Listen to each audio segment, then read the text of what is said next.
Chief Mahesh Kumar Goud కీలక వ్యాఖ్యలు చేశారు. ఉద్యమ నాయకుడిగా తమకు కేసీఆర్ అంటే గౌరవం ఉందని, కానీ ఫోన్ ట్యాపింగ్ విషయంలో భాగస్వాములు ఎవరో తేల్చాల్సి ఉందన్నారు. ఫోన్ ట్యాపింగ్ విషయంలో పారదర్శక విచారణ జరగాలన్నారు. 500కు పైగా నెంబర్లు ట్యాప్ అయ్యాయి అనే సమాచారం ఉందని చెప్పారు. జరిగిన వాస్తవాలు తెలుసుకోవడానికి సిట్ ఎవరికైనా నోటీసులు ఇవ్వొచ్చని, ఆనాటి సీఎం మంత్రుల ప్రమేయం లేకుండా ఇలాంటివి జరగవని చెప్పారు.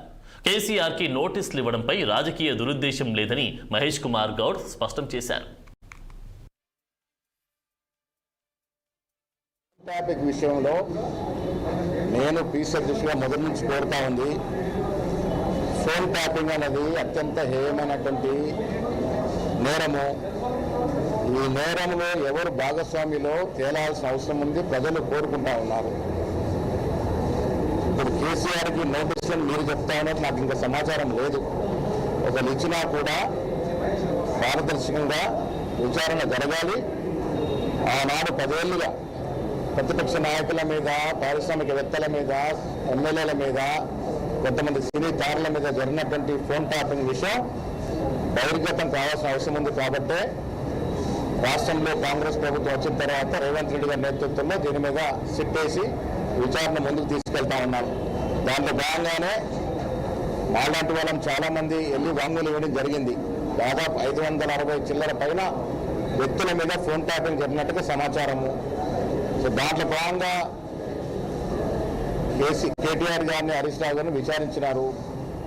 జరిగినటువంటి వాస్తవాలు తెలుసుకోవడానికి సిట్ ఎవరెవరినైతే పిలిచి విచారించాలనుకుంటుందో విచారించవచ్చు. సిట్ పరిధిలో ఎవరిని పిలిచినా వారు వచ్చి వారు సమాచారం ఇస్తే కొంత పారదర్శకంగా వాస్తవాలు బయటకు వచ్చే అవకాశం ఉంటుంది. కేసీఆర్ గారు ఆనాడు ముఖ్యమంత్రిగా ఉన్నారు.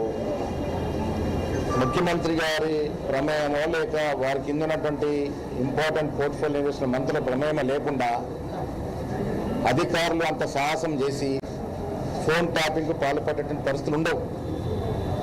ఆనాడు ప్రభుత్వంలో ఒక నిర్ణయం తీసుకుని ఉంటేనే ఆ నిర్ణయం ప్రకారమే పోలీస్ అధికారులు యాక్ట్ చేస్తున్నారని మేము అనుకుంటా ఉన్నాం. ఏమైనా సిట్ విచారణ సంపూర్ణంగా జరిగితే తప్ప వాస్తవాలు రావు. అంతవరకు ఎవరిని కూడా మేము దోషులు అనుకోలేము. వాస్తవాలు బయటికి రావాలి, ఈ విచారణ పరిపూర్ణంగా జరగాలి. అప్పుడు ప్రజలు కోరుకునే విధంగా వాస్తవాలు బయటకు రావాలి.